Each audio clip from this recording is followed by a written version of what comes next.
자, 여러분 안녕하십니까. 크립토 토마토 인사를 전해드리고 있습니다. 오늘도 마찬가지로 이 암호화폐 시장 전반적인 소식들 그리고 여러분들께 도움될 만한 분석들 한번 싹 모아가지고 가지고 와봤습니다. 비트코인은 계속해서 횡보를 해주고 있는 모습이 보여지고 있습니다. 코인 마켓캡 기준으로 8,806불에서 거래가 진행 중에 있고요. 비트코인 도미넌스 66%입니다. 자, 암호화폐 관련된 소식 넘어가기 전에 미국 경기에 관련된 짧은 소식 잠깐 전해드리고 계속 가려고 합니다. 오늘 조인트 이코노믹 커미티가 주최한 모임에서 연방준비제도의 의장인 제롬 파웰이 나와가지고 여러가지 질문에 답을 하는 그런 시간을 가졌었습니다. 자, 여기서 나왔던 질문 중에 한 가지가 만약에 이 리세션이 시작되면은 연방준비제도는 마이너스 금리를 적용하지 않는 선에서 그 선까지 금리를 내릴 수 있겠느냐. 말이 좀 이상한데요. 그러니까 한마디로 리세션 시작되면은 마이너스 금리 적용하지 않을 수 있냐라고 물어본 것인데 아니다. 한마디로 이제 리세션 시작되면은 금리는 마이너스까지 갈 것이다라고 이야기를 한 것이고요. 그 다음에 그는 또 이런 인정을 하게 됩니다. 연방준비제도의 버짓은 예산은 이미 많은 부채와 증가하는 부채 때문에 감당할 수 없는 방향으로 나가고 있다라는 발언도 남깁니다. 관련된 매체에서는 당분간 이 미국 경기가 안정돼 보이기 때문에 연방준비제도에서 금리를 추가로 인할 것 같지는 않다라고 글을 남기기도 했었는데요. 그럼과 동시에 연방준비제도 의장은 계속해서 지금 올라와 있는 이런 주식시장을 유지할 수 있도록 하겠다는 취지로 이야기를 해가지고 이 주식시장 자체는 크게 하락하지 않은 상태에서 오늘 마무리가 되었습니다. 참고가 되셨기를 바라고요. 그리고 지금 동시에 트럼프 탄핵에 대해서 많은 말들이 오고 가고 있죠. 마찬가지로 미국 금융시장이나 주식시장에 큰 영향을 끼칠 수 있는 그런 상황들이기 때문에 나중에 자연스레 암호화폐 시장까지 영향을 받게 되지 않을까라고 생각을 해보고 있습니다. 자, 그러면 오늘 준비한 소식들로 본격적으로 넘어가 보도록 하겠습니다. 네이버의 일본 자회사 라인과 일본 소프트뱅크의 손자 회사로 알려진 야후가 경영 통합을 추진하고 있다는 보도가 나왔습니다. 이 통합이 실현되게 되면 일본 내 검색 시장과 메신저 시장 간의 최대 결합이 이루어지는 셈이라서 한일 양국의 최대 정보통신 IT 업체 간 통합이라는 사상 초유의 사례가 될 전망이며 아시아 시장에서는 이 구글도 넘어설 수 있다는 전망이 나오고 있습니다. 그리고 또한 여러분들도 아시겠지만 라인 같은 경우는 이미 암호화폐 거래소를 2개 정도 들고 있죠. 그리고 자체 토큰도 있고요. 또한 라인페이도 인기를 절대로 무시할 수는 없겠습니다. 자, 과연 사상 초유의 거대 정보통신 업체가 생겨나게 될 것인지 정말 기대가 되는 그런 소식이라고 볼 수가 있겠고요. 두 번째로는 이 브레이브 브라우저의 애플 버전이 드디어 출시가 됐다라고 하는데요. 관심 있으신 분들은 제 링크를 통해서 다운을 받아주시면 저에게는 정말 큰 도움이 되겠습니다. 사용하실 때는 이 사자머리를 눌러서 유튜브 광고 차단 기능을 해제해 주시기를 부탁을 드리고요. 자, 그 다음 소식으로 또 바로 넘어가 봐서 스위스 최대 투자은행 UBS의 전 최고 경영자가 만들었던 암호화폐 전문은행이 있습니다. 시그넘이라고 하는 것인데요. 싱가포르 뱅킹 라이선스를 신청할 예정이라고 합니다. 암호화폐 전문은행이 아시아 쪽으로 진출을 하게 되는 그런 소식이라고 볼 수가 있겠는데요. 앞으로도 이 암호화폐를 전문적으로 다루거나 기존 은행에서 암호화폐에 관련된 서비스를 추구하는 은행들이 늘어나게 될 것이라고 생각을 해볼 수가 있겠습니다. 자, 그리고 여기에 이어서 월스트리트 저널에서 보도하기를 구글이 이 체킹 어카운트 은행 계좌 중에 하나죠. 이것을 또 고객들에게 제공할 준비를 하고 있다고 합니다. 작년 같은 경우는 로빈후드에서 또 은행이 되고자 세이빙스 어카운트, 체킹 어카운트를 제공한다는 소식 때문에 많은 관심이 쏠렸었는데 이번에는 구글입니다. 앞으로도 계속해서 점차 큰 회사들은 이런 식으로 자체 은행 계좌 서비스를 하게 될 것이라는 예상들이 나오고 있는데요. 은행 서비스는 아니지만 애플 같은 경우도 애플 신용카드를 만들지 않았습니까? 이런 기술 회사들의 금융권 진출은 앞으로도 계속해서 이어지게 될 것이라고 생각을 해볼 수가 있겠습니다. 자, 그 다음엔 웃픈 소식이 있습니다. 비트메인 공동 창업자였으나 결국은 비트메인에서 쫓겨난 잔 쿼탄, 중국 최대 쇼핑일 이 빼빼로데이에 자신의 소셜미디어를 통해서 이런 글을 남겼습니다. 침몰한 배 옆으로 배들은 지나가고 병든 고목 앞에는 온갖 나무들이 봄을 맞는구나. 아, 허탈한 인생이여. 딱 봐도 옆에 깡소주랑 군만두 같은 거 있을 것 같죠? 자, 아무튼 이 우픈 소식, 그래도 이 사람은 부자예요. 저희가 걱정할 그런 처지의 사람이 아니죠. 자, 그 다음엔 바이낸스 관련된 소식이 또 있습니다. 오늘 BNB 코인이 상승한 그런 모습을 보여줬었는데요. 과연 관련된 어떤 이야기가 나왔는지 한번 보도록 하겠습니다. 싱가포르에서 열린 주요 암호화폐 거래소 경영자 회의가 있었습니다. 여기서 바이낸스 CEO 짜오 짱펑은 앞으로 6개월 내지 8개월 내에 180개의 일반 통화를 바이낸스에서 이용할 수 있도록 할 것이다 라는 발언을 했습니다. 전세계 법정 화폐들의 유동성을 최대한 강화하겠다라고 이렇게 이야기를 한 것인데요. 바이낸스의 영향력이 커지면 커질수록 BNB의 힘도 커져가게 될 것입니다.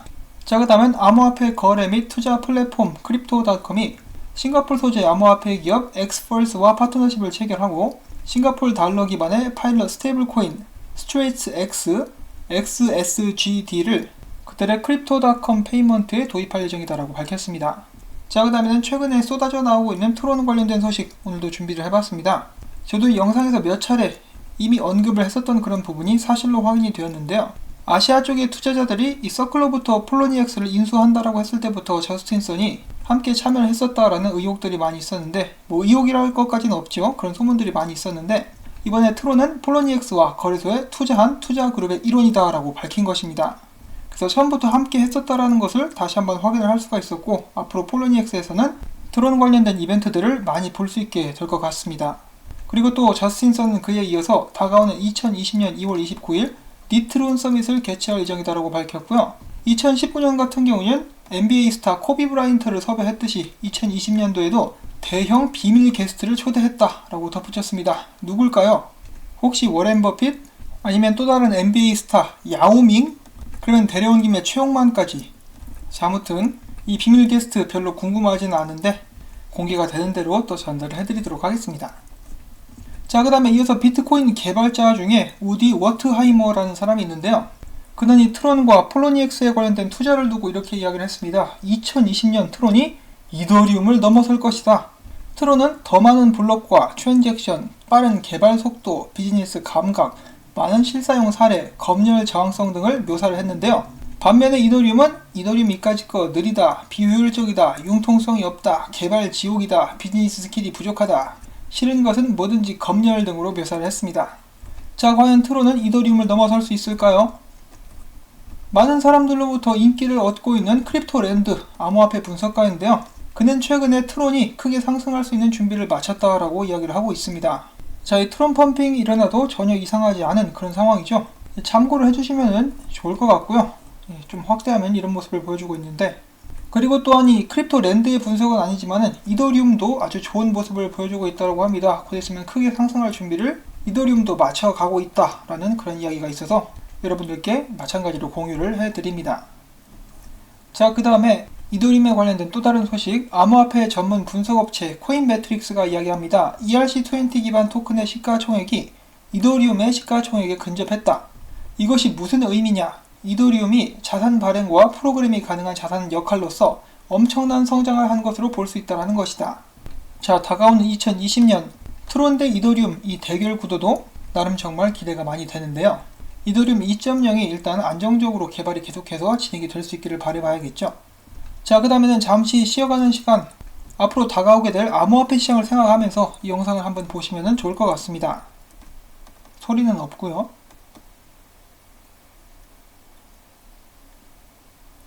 자, 개미 투자자들 혹은 이제 전세계 모든 사람들이 암호화폐를 구입하기 위해서 와르르르 몰려드는 모습.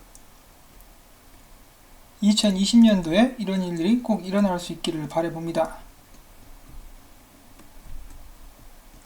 자, 그 다음 소식 보도록 하겠는데요. 서클의 CEO 제레미 얼레어가 이야기합니다. 최근 몇 개월 동안 글로벌 대기업 및 국가 차원의 암호화폐 개발이 이루어지면서 암호화폐 산업의 발전 속도가 뚜렷하게 빨라졌다. 중앙은행 발행 디지털 화폐, 금융자산의 토큰화, 스마트 컨트랙트 등을 도입하는 사례가 전 세계적으로 증가하고 있다는 것이다.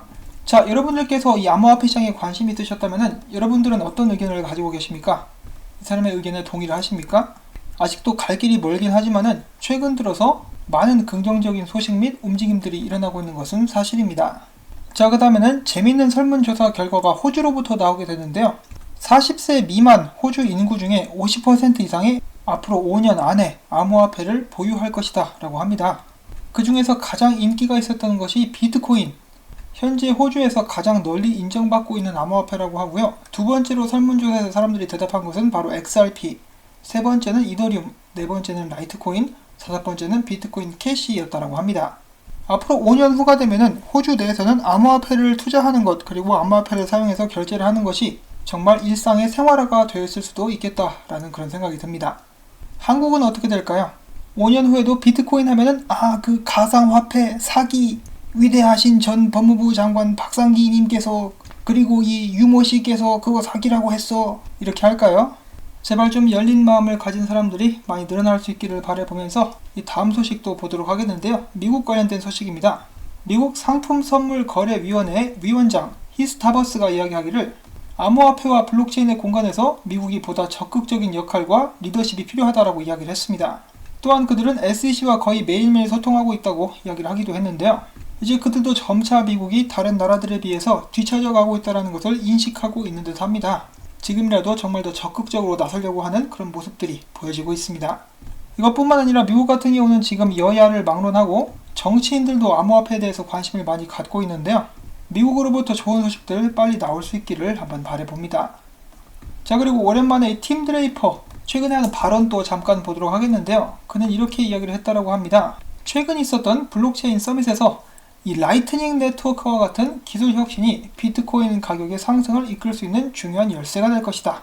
바로 이 라이트닝 네트워크를 통해서 비트코인 결제 프로세서가 거래를 더 편하게 만들기 때문인데, 또한 비트코인은 2022년 또는 2023년 안에 25만 달러까지 상승할 것이다. 이 사람은 정말 한결같죠? 계속해서 그 수치 2022년, 2023년 25만 달러 유지를 해주고 있습니다. 라이트닝 네트워크 같은 경우는 저도 작년부터 정말 많은 기대를 하고 있었는데요. 최근까지 나온 발표에 의하면 그렇게까지 많이 발전을 거듭하지는 못했다라는 안타까운 이야기를 제가 들은 적이 있습니다. 생각보다 되게 적용하기가 어렵나 보더라고요. 이 비트코인은 어쩌면 이렇게 가치 저장 수단으로서만 가지고 있어도 괜찮지 않을까라는 그런 생각도 들게 되는데요. 라이트닝 네트워크가 개발이 되면은 금상첨화겠죠. 자, 그 다음에 이 비트코인 움직임을 또 한번 살펴보는 시간 갖도록 하겠습니다. 어제도 말씀을 드렸었지만은 비트코인 같은 경우는 지금 하락형 쐐기상에서 움직임이 진행이 되고 있습니다. 지금 이 차트 같은 경우도 좀 알아보기는 힘들지만은 하락형 쐐기라고 이야기를 해주시고 계시고요. 이 크립토 비트코인 크리스가 이야기를 해주고 있고요. 그와 동시에 지금 맥디나 RSI를 보면은 이 상승 다이버전스가 나오고 있는 모습이 보여지고 있습니다. 이를 통해서 비트코인 가격이 앞으로 상승해 볼 수도 있겠다라는 그런 예측을 해볼 수가 있겠는데요. 계속해서 분석가들의 분석 및 차트 분석 보도록 하면은 이 루크 마틴은 이렇게 이야기를 했습니다. 비트코인이 8,700불대에서 일단 안정되게 되고 더 나아가서 9,350불을 뚫을 수 있다면은 만불까지 가는 것도 가능하다. 지금 이 비트코인이 8,700불 아래로 훨씬 더 떨어질 것 같은데 계속해서 버텨주니까 이런 예측이 나오고 있다는 것인데요. 이 또 다른 분석가도 이렇게 이야기를 하고 있습니다. 내가 봤을 때 이것은 불 플래그 같다. 여기서부터 위로 쏠 가능성이 많지 않을까. 그렇게 됐을 경우 만불 이상 가게 될 것 같다. 역시나 상승을 예견을 해주고 있는 그런 분석이었고요. 그와 동시에 지금 이 비트코인의 큰 변동성이 야기가 될 수 있는 상황이 전개가 되고 있습니다. 바로 이 비트코인의 볼린저 밴드 압축되고 있는 모습이 보여지고 있는데요. 비트코인은 과거에 이런 식으로 볼린저 밴드가 압축될 때마다 20% 이상의 큰 움직임이 나왔었다라고 이 분석가는 또 이야기를 해주고 있습니다. 자, 위로 튈까요? 아래로 튈까요? 그것이 문제겠죠. 지금 현재 많은 사람들이 처음에는 아래로 튈 것 같다라고 했는데 비트코인이 잘 버텨주니까 그러면은 이거 위로 갈 수도 있겠는데 라고 많은 사람들이 의견을 바꾸고 있죠. 제 개인적인 바람으로는 여기 이 부분, 이 드라마 같은 상승, 그리고 또 다른 여기서 압착이 일어나게 되고 또 드라마 같은 상승 계속해서 올라갈 수 있기를 바라보는데요. 여기 같은 경우는 꽉 위아래에서 누르다가 아래로 훅 꺼졌죠. 그 다음에 한 번 더 누르고 아래로 꺼졌다가 다시 올라와서 다시 한번 누르려고 하는 움직임이 보여지고 있습니다. 그 기사 양반 웬만하면 위로 갑시다 라고 이렇게 이야기를 해주고 싶은데요. 제 말을 들어줄지 모르겠습니다. 마지막으로 슈퍼 희망 회로를 돌리는 이 분석가 메리우스 우드맨, 메리아스 랜드맨이라고 하는데요. 그는 이렇게 이야기를 하고 있습니다. 비트코인은 곧 슈퍼 하이퍼 인플레이션을 겪을 것이다. 딱 봐도 중2병이 아직 치료가 안 된 그런 친구 같죠?